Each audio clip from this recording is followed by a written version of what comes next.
In this video, I'll detail how to change Apple Watch face on Apple Watch Series 9. So if you want to change your watch face on your Apple Watch Series 9, then this video is going to walk you through. So you can change from the default or your preferred Apple Watch face to any other Apple Watch faces of your choice. So here basically in this video, I'm going to show you how you can easily change Apple Watch face on Apple Watch Series 9. So if I don't know this video, if you found this really fun and informative, please don't forget to like and subscribe. Now to change Apple Watch face on Apple Watch Series 9, all you just need to do is press and hold the existing Apple Watch face just like this.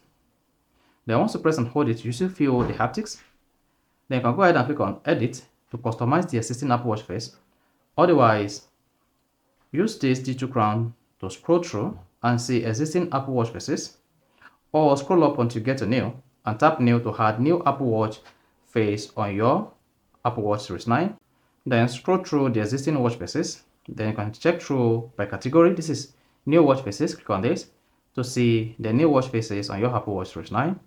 So let's say you want to set any of this, just click on add, or better still, scroll down until you see your favorite Apple Watch face I want to set as your Apple Watch face. So like this. Then once you can find it, just click on it just like this. Then should see hard face. Go ahead and click on hard face. Once you tap hard face, you can just use the 2 crown to scroll up and see a variety of it. So just choose the one you want to set as your new Apple Watch face using the 2 crown, and once you can select it like this, press the 2 crown just once, then press it again. That's it. That's going to change the Apple Watch face on your Apple Watch Series 9. So if you found this video fun and informative, please don't forget to like and subscribe.